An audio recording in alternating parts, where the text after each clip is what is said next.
বংগদা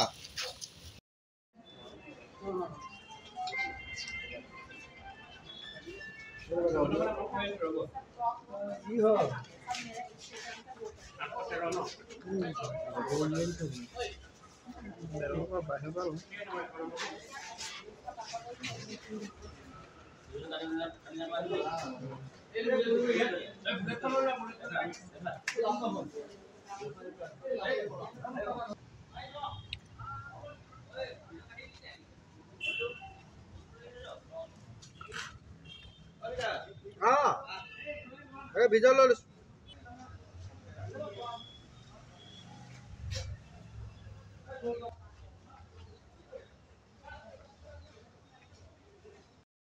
নামৰ ল'ৰাটোৰ ওচৰত পমি গুপ্তা ল'ৰাটোৰ ওচৰত বাইকখন বন্ধকত দিয়া আছিলে। তো মোৰ বহুত প্ৰব্লেমৰ কাৰণে মই বাইকখন দিছিলোঁ, কিন্তু এতিয়া মই সুতটো ঘূৰাব পৰা নাই। যিখিনি ঘূৰালোঁ আৰু যিখিনি নোৱাৰোঁ সেইখিনি মই তেওঁক কোৱা আছে। ক'লোঁ পৰহি দিনাখন ফোন কৰিছিলোঁ, তেতিয়া তেওঁক ক'লোঁ যে মই পইচাটো যিটো হয় মই সেইটো ঘূৰাই দিম, যিটো মানে মূল লৈছিলোঁ সেইটো ঘূৰাই দিম, বাইকখন মোক লাগিব। তেতিয়া তেওঁ ক'লে যে বাকী পইচাখিনি মোক কি পকেটৰ পৰা ঘূৰাম নেকি? তো আপুনি ঘৰলৈ আহক, ঘৰত মই কথা পাতিম।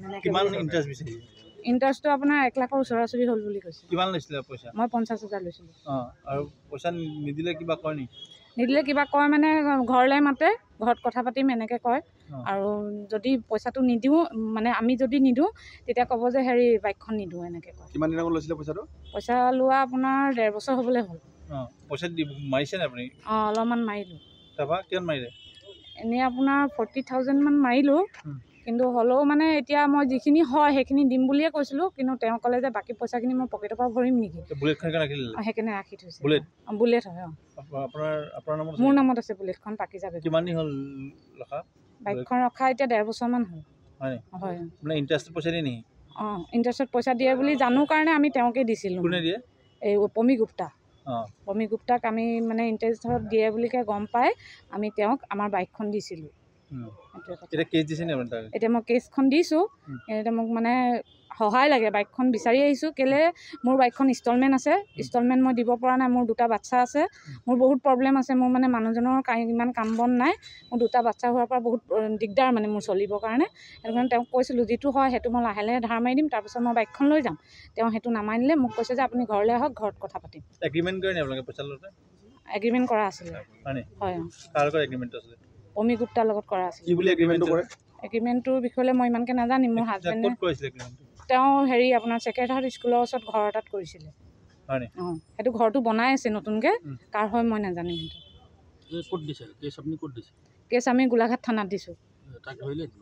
ধৰিলে বুলি ৰাতি শুনিছোঁ, এতিয়া মই থানালৈ আহিছোঁ। থানাত আহোঁতে গম পালোঁ যে ল'ৰাটো বহি আছে থানাত। বুলেটখন থানাত আছে। পুলিচে আনিলে। হয়, পুলিচে আনিছে। মোৰ নামটো পাকিজা বেগম।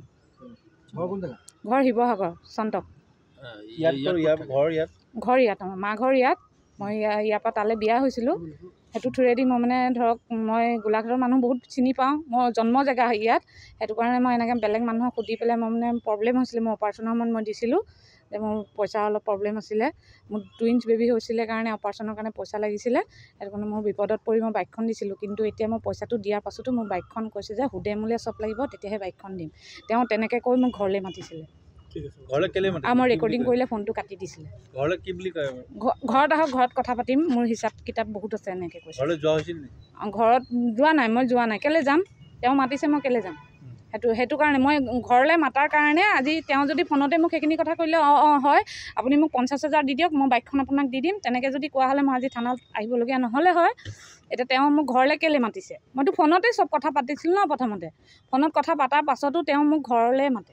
ঘৰলৈ মাতাৰ কাৰণে মই আজি কানুনৰ সহায় ল'বলগীয়া হ'ল।